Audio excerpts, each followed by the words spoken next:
Okay, आज चित्रा नहीं आने वाली है तो रिकॉर्ड करके उनको भेजना पड़ेगा. Okay, now let us start with the anatomy of dicots and monocot plants. Okay, you know very well what is anatomy. That is internal structure, or we can say study of internal structures. Okay, and that is called anatomy. So first of all, we will learn about dicot and monocot root related anatomy. Okay, so how roots are looking inside the microscope. Let me discuss that. So if you see, first of all, whenever you observe under microscope, you will see like this. See here. First of all, outermost layer will be epidermis. Okay, that is also called epiblemma. Second layer will be cortex. Okay, third layer will be endodermis, and fourth will be stele. Okay, can you tell me what is stele? What is stele? Do you know or remember?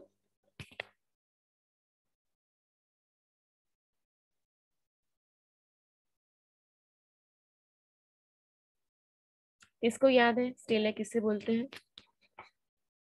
Swati, Virenya, please reply. देखो एक बार repeat कर लेती हूँ. Okay, जो भी structure है endodermis से आगे. Okay, suppose this is endodermis.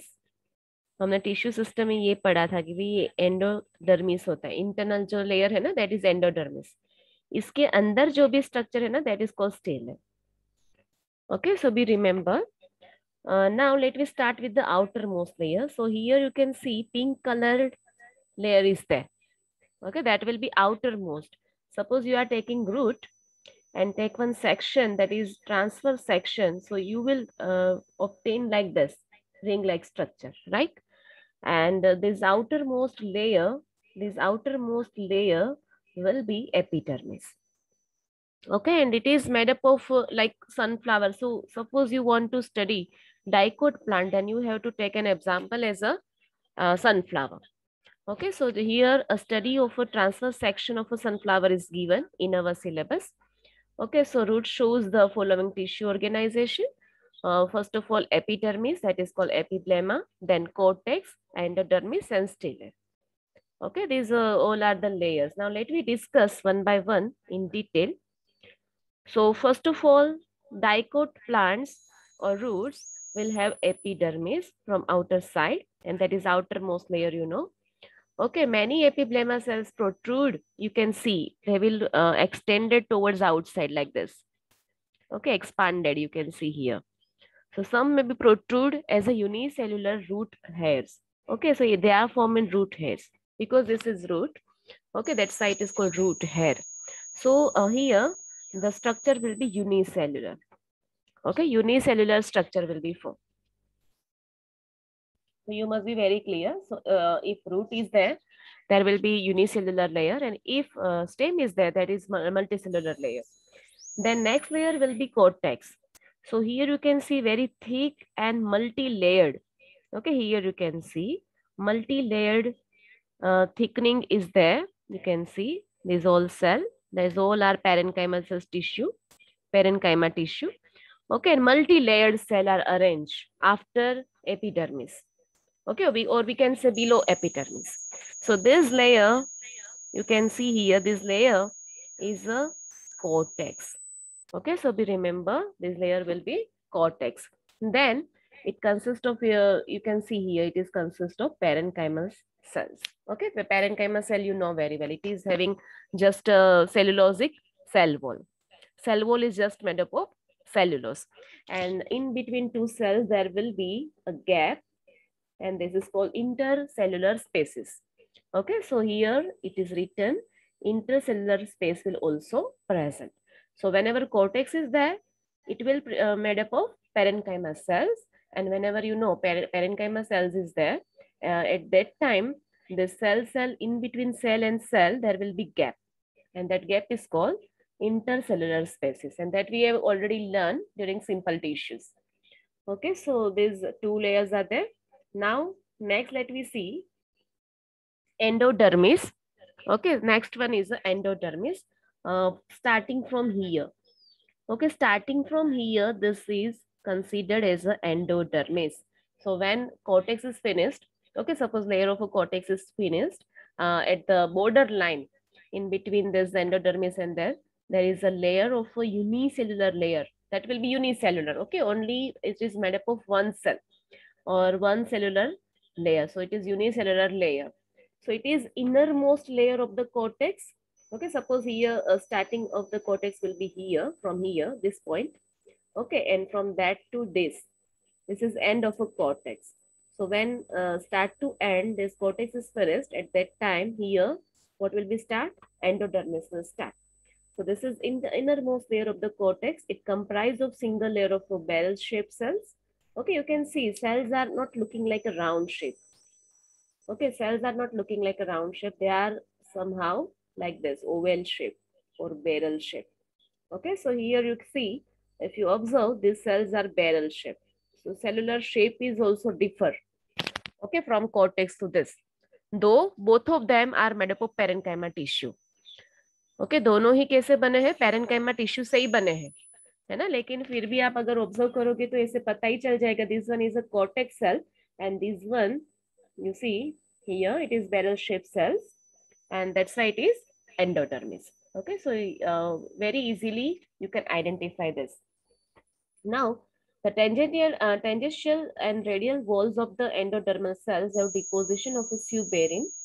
Okay, so here you should notice there's one component that is called suberin. Very, very important content, this one, because this content is a wax-like content.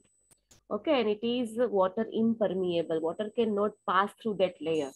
Okay, so here this endodermis will have suberin accumulation, and that's why this layer will become water impermeable because it is waxy material. Okay, so this should be very important. And this layer which is covered with the suberin and become water resistance layer. Okay, that is called Casparian strips. Okay, that specific structure is called Casparian strips. So both of you get the idea what is Casparian strips? Verenya, Swati, पता चला ना दोनों को कि Casparian strip कहाँ पे है और क्या है?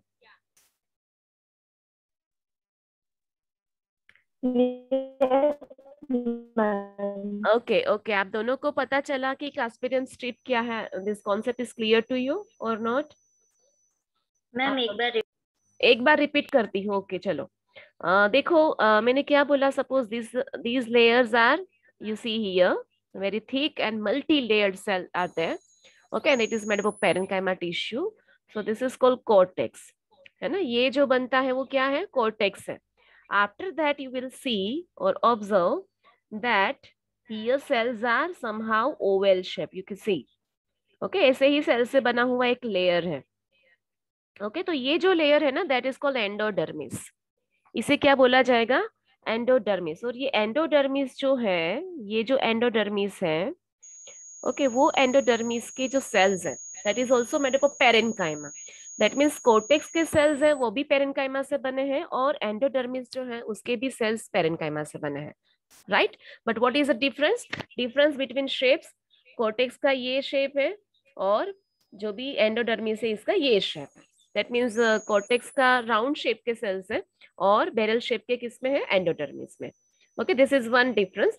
सेकंड थिंग, यहाँ पर जो कोर्टेक्स के सेल्स है that is do not having any accumulation surrounding them, but here what happen, surrounding the cells there will be accumulation. Okay, that is accumulation of made up of suberin, that is a content. Okay, suberin से बना हुआ accumulation हो गया, content है जिससे ये accumulation वहां पे होता है सेल के सराउंडिंग. लाइक देखो, अगर ऐसे सेल है ना तो उसके सराउंडिंग ऐसे accumulation होता है. किससे होता है? सुबेरिन से. And suberin is one kind of suberin. अगर आप देखोगे ना तो this will be 1 minute students.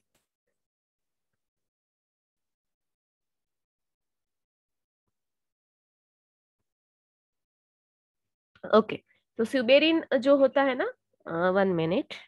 Okay, suberin जो होता है ना वो वाटर पर इम्परमिएबल है. मींस जहां पर भी ये एक्यूमुलेट हो जाए, सपोज यहाँ पर ये एक्यूमुलेट हो गए तो वाटर है ना, अब इसके अंदर पास नहीं हो सकता. वाटर रेजिस्टेंस कंटेंट है ये. ओके, तो ये जो वाटर रेजिस्टेंस कंटेंट से बना हुआ यहाँ पर जो लेयर है ये डिफरेंट एक लुक बनाता है, मीन्स ये पूरे स्ट्रक्चर के अंदर थोड़ा डिफरेंट सा एक अपीयरेंस है। Okay, and that is called Casparian strips. Okay, उसे ही बोला जाता है Casparian strips. Now are you clear Virenya? Concept clear हुआ?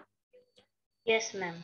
ओके, तो देखो जो हमने अभी डाइकोट रूट की बात कर रहे हैं, हम जो बात कर रहे हैं ना वो डाइकोट रूट की बात कर रहे हैं, लेकिन जब हम नेक्स्ट आज ही के लेक्चर में हम दूसरा भी सीखने वाले हैं, दैट इज मोनोकोट। ओके, तो मोनोकोट रूट जो है उसमें भी आपको सेम मिलने वाला है। ओके, मोनोकोट रूट जो है उसके अंदर भी आपको कास्पेरियन स्ट्रिप तो सेम मिलने वाली है, उसमें भी स्यूबेरिन का एक्यूमुलेशन होता है। Okay, now let us go further. Okay, now let we see. देखो नेक्स्ट आने वाला है स्टिल। तो स्टिल जो भी होता है ना वो क्या है, तो इनर फ्रॉम दिस। ओके, जो भी हमने कास्पेरियन स्ट्रिप की बात की, राइट?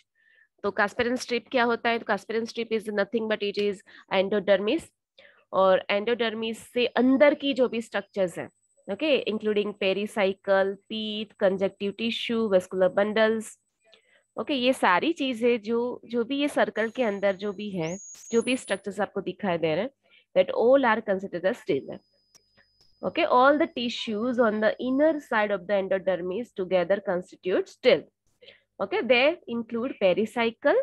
तो सबसे पहले that means you can see here ये endodermis है, right? उसके below, okay, इसके exactly नीचे की ओर जो स्ट्रक्चर है और एक ही लेयर से बना हुआ स्ट्रक्चर है, that is called pericycle. Okay, इसे हम बोलेंगे pericycle. Then ये जो आपको रेड कलर के स्ट्रक्चर्स दिख रहे हैं यहाँ पर, रेड कलर के structures, okay, these are xylems. Okay, means vascular bundles.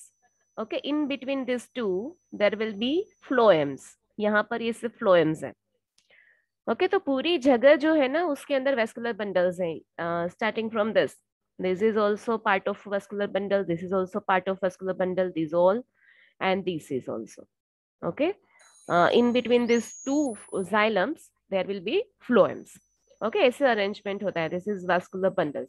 और इंस्टेड ऑफ दिस, ओके, जितने भी आप देख रहे हो ना ये स्ट्रक्चर के बीच में जो फिलिंग है, सेल से बना हुआ जो फिलिंग आपको दिखाई दे, जो मैं इंडिकेट कर रही हूँ येलो कलर से, ओके, ये जो आपको दिख रहा है ना सारा, वहां पे जो सेल्स हैं और ये जो स्ट्रक्चर बन रहा है, ओके, इसे बोला जाता है conjunctive tissue and pith. Okay, centre में जो है this is called pith, and ये दोनों के बीच में जो कंजक्ट यानी जो ज्वाइन कर रहा है ना, that is called conjunctive tissue. तो सारी की सारी जो भी जगह है in between xylem and phloem जो भी है वो फिल हो जाती है with the help of cells, and that will be parenchyma tissue. Okay, parenchyma से ही होता है, लेकिन ये जो बनता है ना पूरा, इसे बोला जाता है पीथ और कंजक्टिव टिश्यू। ओके, और ये सारे पोर्शंस को बोला जाता है stele. Okay, now let we discuss in detail क्या होता है pericycle. Pericycle is very important. Okay, देखो आपको पता है ऐसा रूट होता है, right? Let me show you. ये सपोज ये ऐसा रूट है, ऐसा एक रूट है सपोज। रूट में से जितने भी ऐसे ब्रांचेस निकलते हैं, रूट की जो खुद की ब्रांच होती है ना, this all are called secondary roots. Okay, means जो पहले बना ना रूट उसे बोला जाता है प्राइमरी रूट, एंड सेकंड जो भी डेवलप होता है that is called secondary roots. तो सेकेंडरी रूट्स जो बनते हैं ना वो रूट कहाँ से बनते हैं, तो रूट के पेरिसाइकल में से बनते हैं, that should be remember. Okay, so root की सेकेंडरी जो भी ब्रांचेस होती है that will be develop from the pericycle. Okay, तो ये आपको पता होना चाहिए, मीन्स रूट अगर बन रहा है ना, नया ब्रांच जब भी कोई बन रही है, that will be develop from here, from pericycle. A few layer of a thick walled parenchymatous cells. Again, this is parenchymatous cells. Okay. And next to endodermis, initiation of lateral roots and vascular cambium during secondary growth take place. Okay, means जो भी secondary growth means secondary roots जो बनते हैं, okay, branching जो बनने वाली है, that will be developed from here.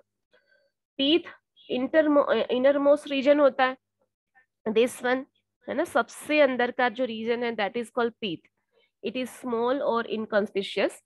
Okay, and conjunctive tissue क्या है, तो पेरेन्काइमेटस सेल से ही बनता है, लेकिन ये कहाँ पे है, जाइलम एंड फ्लोएम के बीच में। ओके, मैंने ऑलरेडी बताया दिस इज सपोज जाइलम्स। ओके, और इन बिटवीन जो भी है दिस इज फ्लोएम, और इसके बीच में जो भी सेल से फिलअप हुआ है ना, पैरेन्काइमा सेल्स ही है, और जो भी फिलिंग हुआ है that is called conjunctive tissue. Conjunction that means to join. Okay, conjunction का मतलब ही यही है, ज्वाइन करना. दैट मीन्स ये जाइलम है, ये फ्लोएम है, इन बिटवीन जो भी गैप्स है ना that will be filled with the help of this parenchyma tissue. Then vascular bundles 2 to 4, this should be remember students. Okay, ये आपके प्रैक्टिकल में भी है. प्रैक्टिकल में भी आपको क्या बोला जाएगा, in they will show you in the microscope. Okay, microscope के अंदर रख के रूट के सेक्शन को रख के आपको पूछा जाएगा, this is a section given to you, just identify whether it is dicot और मोनोकोट. तो आपको आइडेंटिफाई करना पड़ेगा कि डाइकोट है या मोनोकोट है in the examination. Okay, in a practical examination. So during that time just identify by this method. Okay, अगर आप देख रहे हो माइक्रोस्कोप में और अगर आपको ये 4 नंबर में दिखाई दे, है ना, ये आप देख रहे हो यहाँ पर जो भी जाइलम की अरेंजमेंट है ना दैट इज इन 4 नंबर्स, या फिर हो सकती है 2 नंबर्स में, है ना, 2 to 4 इन बिटवीन हो सकती है, लेकिन मोस्टली 4 ही होगी. तो अगर ये ऐसे दिखाई देता है तो definitely it will be dicot root. Okay, तो ये without any doubt it will be dicot root. और अगर 4 से ज्यादा दिखाई दे, है ना, ये 4 है, 2 से 4 है तो ये डाइकोट है. लेकिन अगर 4 से ज्यादा, और बेटर वी कैन से 6 से ज्यादा, 6 से भी ज्यादा अगर दिखाई दे ऐसे बंचेस, तो that is monocot roots. Okay, so this is very very unique identification. Okay, आप ऐसे ही माइक्रोस्कोप में जैसे ही ऑब्जर्व करते हो तो इजीली यू कैन रिकॉग्नाइज कि ये डाइकोट का रूट है या फिर मोनोकोट का रूट है. और this will be asked in exam. And even MCQ based MCQs means जो भी डायग्राम बेस्ड एमसीक्यूज होते हैं उसमें भी ये पूछा जाता है ना. एमसीक्यू के भी बेस में ये होता है, लाइक डायग्राम है तो इसमें भी आपको पूछा जा सकता है कि ये डायग्राम है, ये डाइकोट रूट का है, मोनोकोट रूट का है, स्टेम का है, या फिर डाइकोट मोनोकोट है, क्या है वो आपको पूछा जाएगा. ओके, तो अभी तो हमने सिर्फ ये फर्स्ट सीखा, ऐसे हम टोटल 6 सेक्शन सीखने वाले हैं. ओके, तो आज के लेक्चर में हम 2 सीखेंगे, बाकी के जो 4 है वो नेक्स्ट नेक्स्ट लेक्चर में सीखते रहेंगे. लेकिन every time you have to remember कि इसे हम रिकॉग्नाइज कैसे करें. अगर आपको पूछा जाए तो आप रिकॉग्नाइज कैसे करेंगे. Okay, second thing you must know about labels. Okay, sometime they will ask you like this, suppose ऐसे एरो कर दिया यहाँ पर, और ऐसे एरो करके यहाँ पे एक्स लिख दिया, या फिर ए बी करके आपको पूछा जाएगा कि what is indicating x, what is indicating A, like this. Okay, ऐसे क्वेश्चन भी आ सकते हैं. सो बी रिमेम्बर कि कहाँ पर क्या है. ओके, सो लेबल्स को भी आपको अच्छे से पता होना चाहिए. सेकंड थिंग, अभी मैं थर्ड बता रही हूँ, और क्या चीज ध्यान रखनी है आपको, ये टीएस है.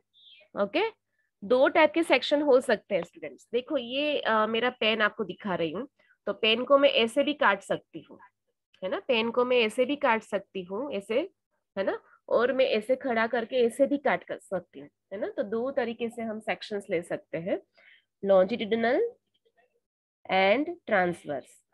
ओके, तो ये जो सेक्शन है ना वो ट्रांसवर्स है. ओके, तो ये आप अच्छे से याद रखिए कि ये ट्रांसवर्स सेक्शन की ही स्टडी हम करेंगे. ओके, देन सी वस्कुलर बंडल्स कहाँ पर है, 2 to 4 होते हैं, फ्लोएम एंड जाइलम के पैचेस है.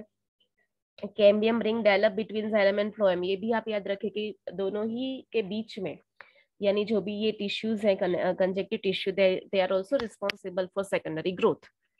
ओके, सेकेंडरी ग्रोथ अगर कोई होगा तो वो रिस्पॉन्सिबल होते हैं, मीन्स कहाँ से सेकेंडरी ग्रोथ की पॉसिबिलिटी होती है.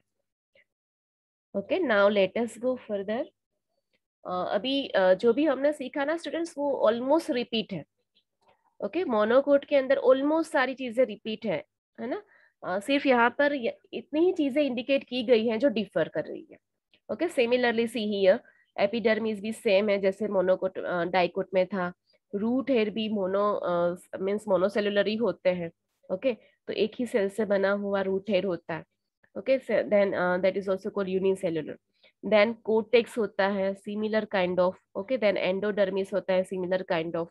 Okay, even with the Casparian strips. Okay, endodermis भी, यहाँ पर भी कास्पेरन स्ट्रिप होते हैं उसके अंदर. पेरिसाइकल भी सेम है, फ्लोएम भी सेम है, प्रोटोजाइलम, पीट, मेटाजाइलम, ये सारी चीजें हैं. लेकिन डिफरेंस क्या है ये आप याद रखिए. डिफरेंस क्या है देखिए, ये जो नंबर्स है ना, ये जाइलम फ्लोएम के नंबर्स, ये वाले, that is increased. Okay, if you observe here and you count, then it will be more than 6. Okay, 6 से ज्यादा यहाँ पर होने वाला, that's why it is called polyarch. Okay इसे इसीलिए बोला जाता है पोली आर्क, 6 से ज्यादा है तो पोली आर्क हम बोलेंगे इसे। तो similar kind of epidermis, cortex, जैसे भी हमने डाइकोट में एक्सप्लेन किया, इसी तरह से यहाँ पर भी एपिडर्मिस है, कोर्टेक्स है, एंडोडर्मिस है, पेरिसाइकल, वेस्कुलर बंडल्स, पीथ, ये सारी चीजें सेम। ओके लेकिन एक ही चीज डिफरेंट है, और जाइलम बंडल के नंबर्स। ओके क्या है, पोलीआर्क है। Pith is large and well develop, you can see, ये बीच में जो पार्ट है दिस इज पीथ। ओके ये जो है वो पीथ है। नो एनी सेकेंडरी ग्रोथ, यहाँ पर आप याद रखिए कि सेकेंडरी ग्रोथ नहीं हो सकता, लाइक आपने आगे देखा था ना, लाइक दोनों ही रूट के जो भी मोनोकोट है या डाइकोट है, ठीक है, इसमें दोनों में ही जाइलम फ्लोएम जो है वो अरेंज है। दोनों के बीच में यहाँ पर जो पोजीशन होती है, वहां पर जो कंजेक्टिव टिश्यू है, तो ये डाइकोट प्लांट में रिस्पॉन्सिबल होती है for secondary growth, but here there will no secondary growth. Okay यहाँ पर सेकेंडरी ग्रोथ मोनोकोट के केस में नहीं होता है। ओके स्टूडेंट्स, तो ये हो गया पूरा रूट। अब नेक्स्ट लेक्चर में स्टेम सीखेंगे। सारे सेक्शन आज के आज नहीं कर लेंगे हम, है ना, वैसे हो सकते हैं, अगर 1 घंटे का लेक्चर है ना, तो we can easily learn this all 4 sections in 1 lecture only, है ना, एक ही लेक्चर का काम है, हर एक एक्सप्लेन करने में मुझे ज्यादा से ज्यादा 10 से 15 मिनट लगेंगे, लेकिन we will not do that. Okay क्योंकि हमें जो भी करना है ना वो अच्छे से डाइजेस्ट करते करते करना है। तो we will give this stem to next lecture. Okay हम दूसरे लेक्चर उसे दे देंगे और उसमें हम स्टडी करेंगे, लेकिन बिफोर दैट एक बार रिपीटेशन जरूरी है ना, रिपीटेशन हम जैसे करते हैं ना हर एक लेक्चर में, ऐसे रिपीटेशन कर लेते हैं। और जहां पर भी आपको कंफ्यूजन है please ask me in between. Okay जहां पर भी आपको लग रहा है कि ये कंफ्यूजन है, नहीं पता चला, you can without any hesitation you can ask. Okay आप मुझे